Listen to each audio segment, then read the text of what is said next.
नमस्कार दोस्तों, मैं विनय ज्योतिषी आप सभी का अपने चैनल में बहुत बहुत स्वागत करता हूं। आशा करता हूं आप सब स्वस्थ होंगे और सुरक्षित होंगे। दोस्तों, मैं जून महीने का राशिफल किसी निजी कारणों से नहीं बना पाया, उसके लिए क्षमा प्रार्थी हूं। जुलाई महीने का मेष लग्न का राशिफल आपके लिए लेके आया हूं। देखते हैं कि क्या कहता है आपके कुंडली और आपके ग्रह दशा। और विशेष तौर पे हम बात करेंगे बृहस्पति की, जिन्होंने 2 जून को राशि परिवर्तन कर लिया। चलिए, पहले हम मंथली राशिफल को बहुत जल्दी जल्दी से करते हैं और बीच में हम बृहस्पति पे ज़्यादा बात करेंगे। चलिए, लग्न वाइज बात करें तो आपकी सेहत इस महीने अच्छी रहने वाली है। धन की बात करें तो निश्चित तौर पे धन इस महीने आप स्वयं के माध्यम से कमाने वाले हैं। और वाणी थोड़ी सी आपकी हार्श होने वाली है। वाणी को थोड़ा संयम साधिएगा। वाणी में गुस्सा, अग्रेशन ये हो सकता है। पराक्रम बढ़ा हुआ रहेगा, शानदार रहेगा, इसमें कहीं कोई दो मत नहीं है।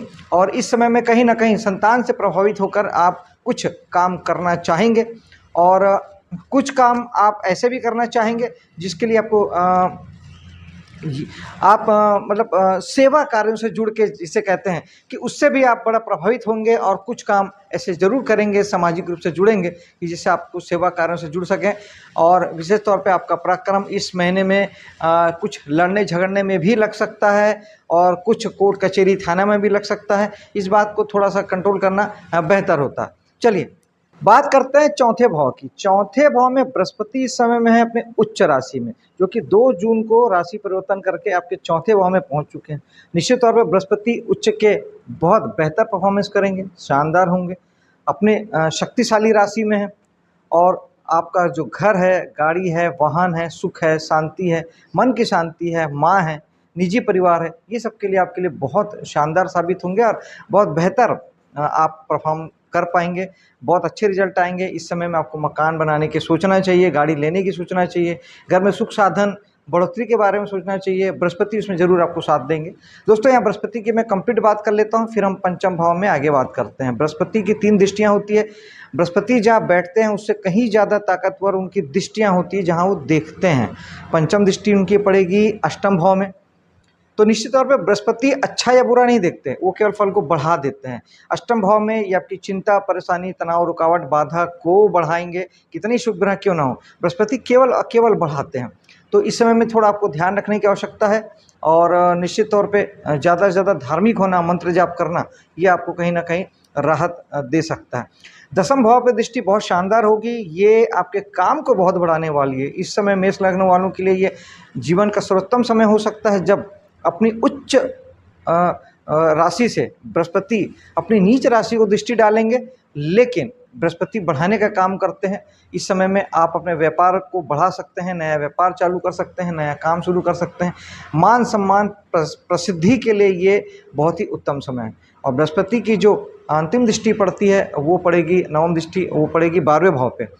निश्चित तौर पे 12वें भाव के फल को बढ़ाएंगे, खर्च को बढ़ाएंगे।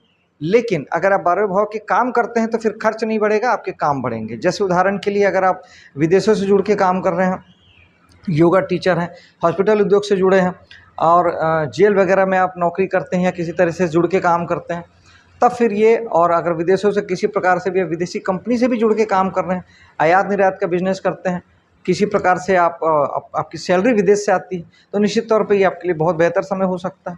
अगर ऐसा नहीं है तो फिर बृहस्पति खर्च बढ़ाएंगे। लेकिन फिर भी चूंकि बृहस्पति शुभ ग्रह है, ये खर्च भी शुभता में कराते हैं। यानी आप या तो दान करेंगे, पूजा पाठ करेंगे, मंदिर बनाएंगे, दान धर्म में खर्च करेंगे, घर में खूब सारे हवन पूजा कराएंगे। और नहीं भी है तो ये सब कराना चाहिए, तो ये आपके लिए बेहतर होगा। वैसे 12वां भाव जो होता है वो हमारे इन्वेस्टमेंट का भी होता है। अगर आप इन्वेस्टमेंट करते हैं तो फिर आपका और लॉस या नुकसान नहीं होता है। तो छोटे छोटे एफडीओ में या बैंक में आप जमा करें या कहीं पर भी आप इन्वेस्ट कीजिए तो बेहतर है। खासतौर पर प्रॉपर्टी में इन्वेस्ट कर सकते हैं इस समय में, क्योंकि बृहस्पति चौथे भाव से दृष्टि डाल रहे हैं। चौथा भाव प्रॉपर्टी का होता है, तो ये बेहतर है। पंचम भाव में चलते हैं, जहाँ पे मंगल की दृष्टि एक और आपको भी साहसी बनाएगी, क्योंकि पंचम भाव हमारा दिमाग है और कहीं ना कहीं आपके संतान को भी थोड़ा सा साहसी, अग्रेसन, ऊर्जा सब कुछ देने वाली है।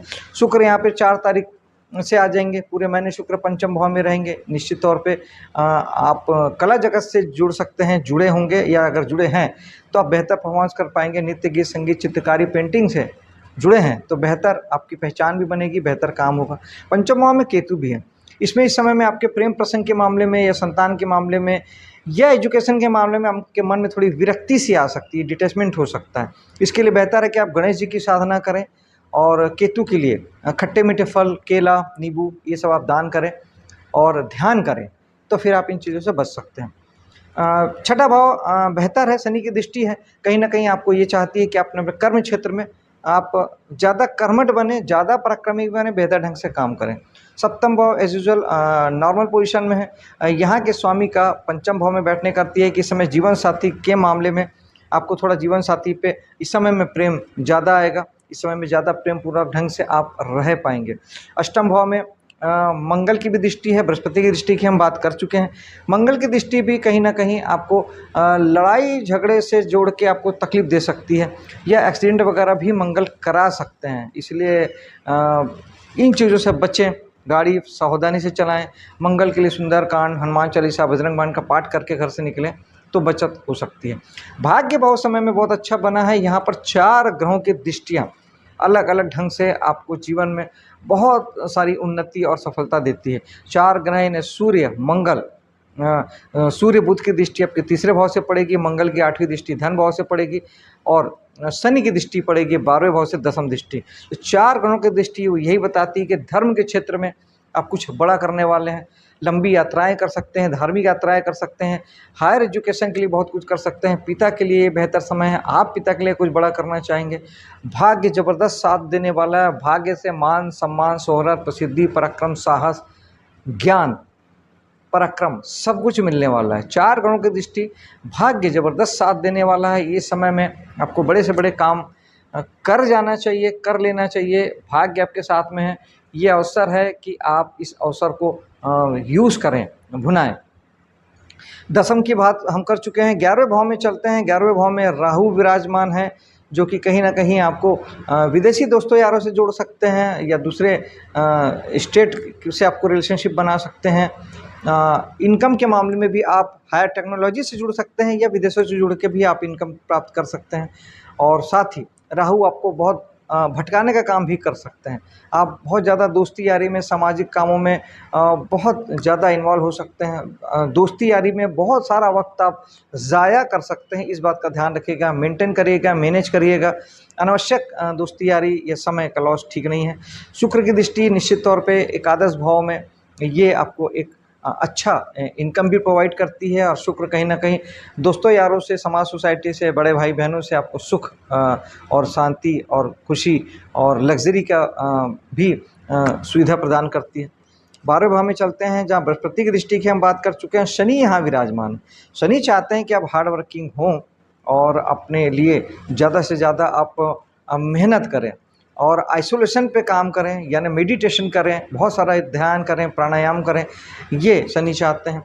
और अगर आप ये नहीं करते तो शनि कहीं ना कहीं हेल्थ से भी जुड़े होते हैं, जो हमको हेल्थ के रूप में आपको पैसों का खर्च करवा सकते हैं या आपके कर्मों पे पैसों का खर्च आपका हो सकता है, कर्म क्षेत्र में हो सकता है। बेहतर है कि ज़्यादा से ज़्यादा आप अगर ध्यान, योग, प्राणायाम करते हैं तो 12वां भाव यूज़ हो जाता है, यूटिलाइज हो जाता है और आपको ज़्यादा चिंता की आवश्यकता नहीं रह जाती।